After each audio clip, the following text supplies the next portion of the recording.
Hello, thanks for answering my FaceTime. Today's a random ass video because why not, I mean, one person did ask me, one of you guys asked me, sorry I forgot who, and I never know if I'm allowed to mention you guys because I don't want to be like, saying names or whatever, and you guys are like, oh shoot. So, you guys, one of you said you wanted to know my New Year's resolution.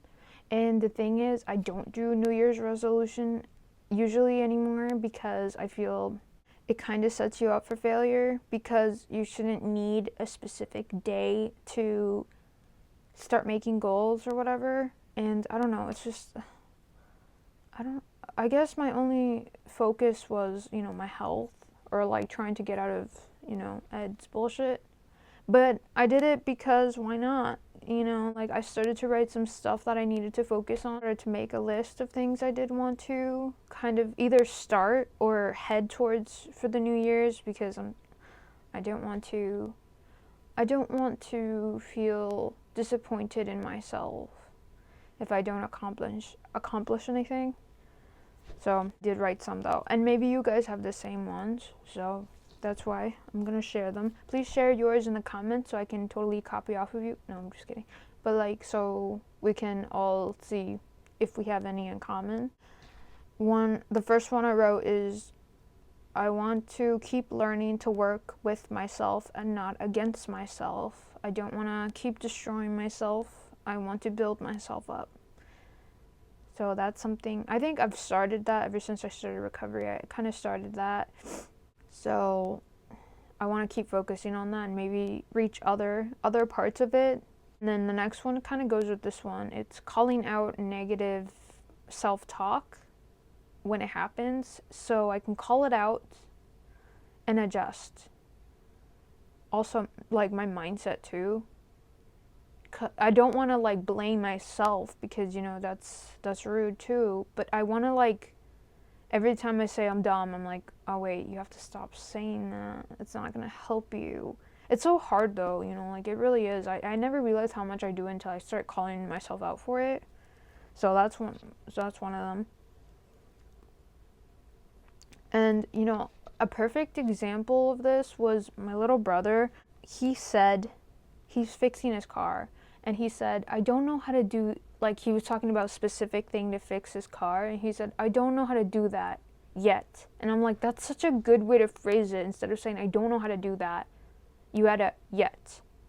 So it kind of opens up the possibility that you're going to learn, or you can learn, So yeah, that's kind of what I want to go to.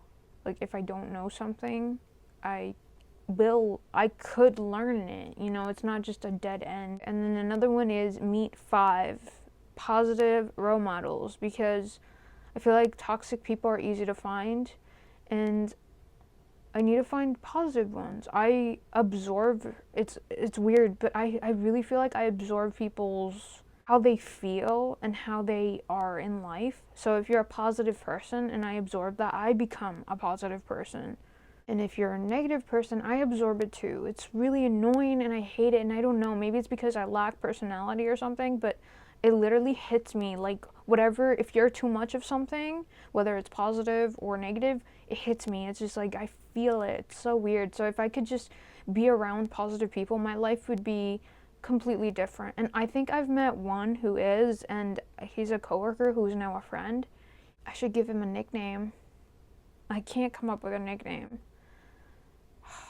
Oh, George Washington, because I don't know, he doesn't want power, but he's the one who should have it because he doesn't want it. You know what I mean? But he's a good leader. I don't know. That's what I learned in history class when I was studying.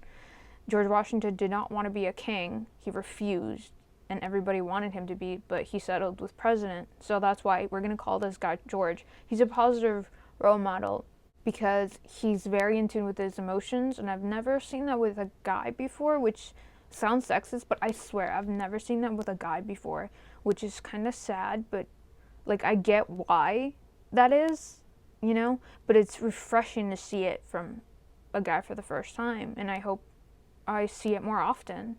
4 more to go, you know, 4 more people. Okay, and then another one is have more FaceTimes with you guys, because you guys are one of the positive, you know, you guys are positive, what is it called? Like, you guys are a positive place.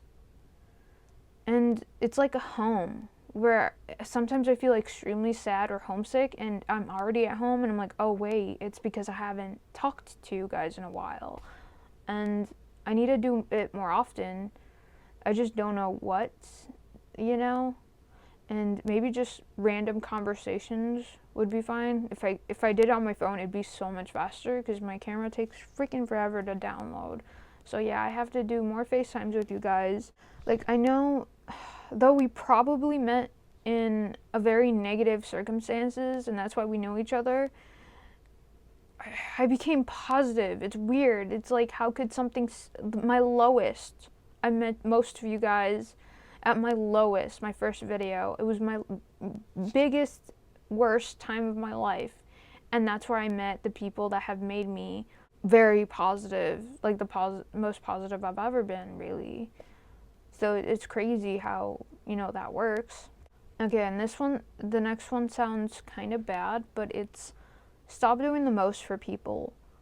I find myself, I'm a people pleaser, and because of that, I get used a lot in any way people can, and I guess I attract, because I give so much, I attract people that take and take and take, and I always assume if the more I give, the more I'll get, because it's, people will want to, you know, follow along.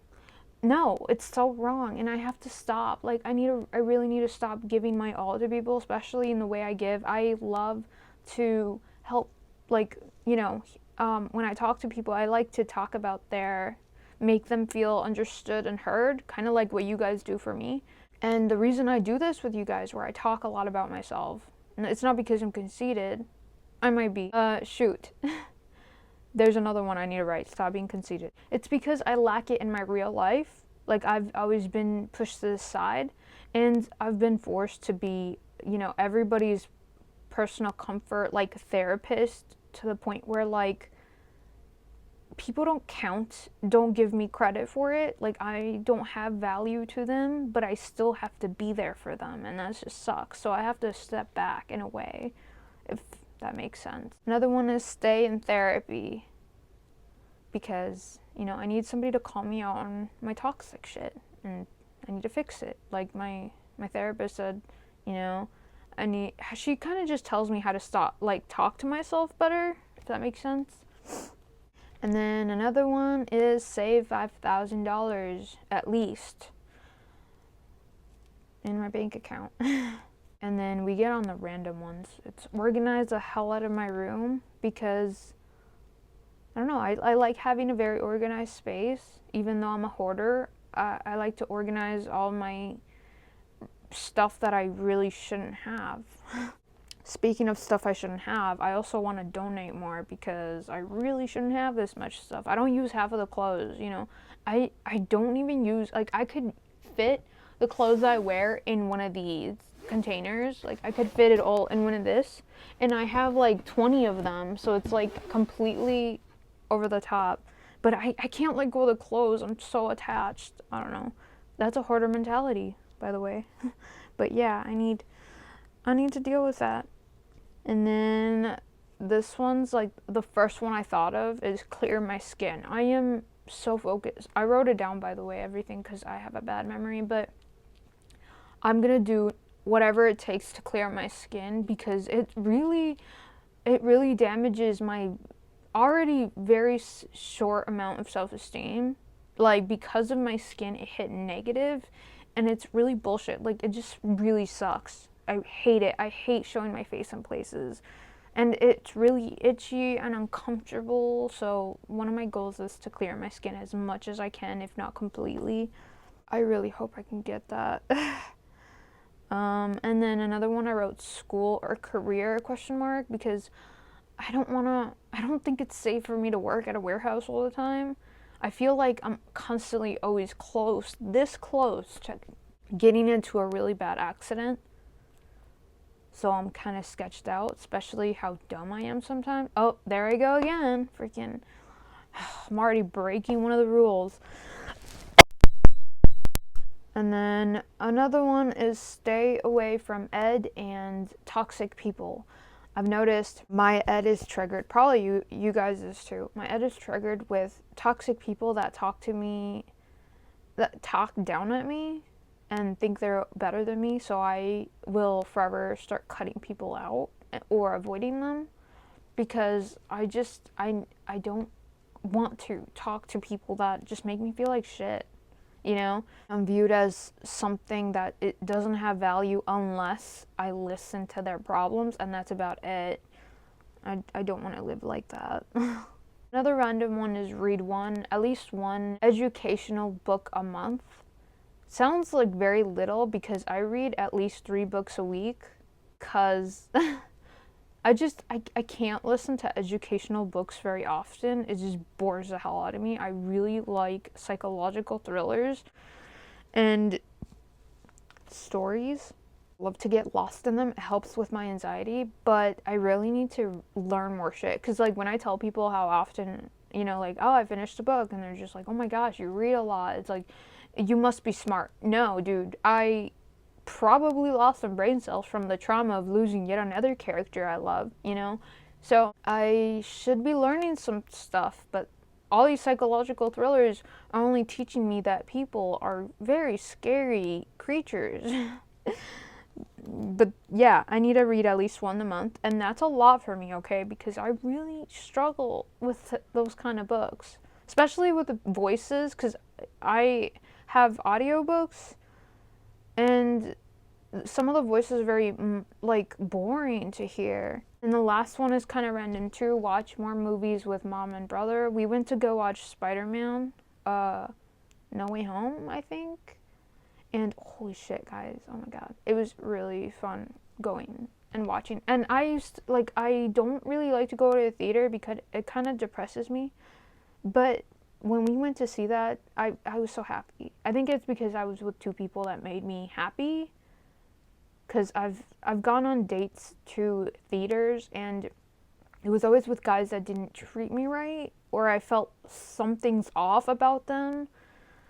So when I go with people that actually care about me, it changes things. And I don't like going to watch a movie at night. Like, I don't like going in, it's day, and then coming out, it's night. It depresses me. But if we go during nighttime and we come out during nighttime, it's okay. Or if we go in the morning, that would be cool. But who puts movies in the morning? But yeah, and that movie was really cool. It brought me to tears a few times. I want to do that more often with my mom and my brother.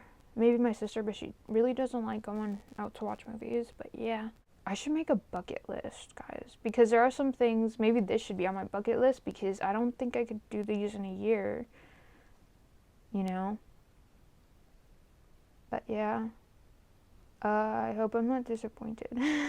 I hope I don't disappoint myself, because that's a lot of shit. Let me know what you guys' New Year's resolutions are. I hope one of them is recovery, but, you know, it's a personal choice. That's it.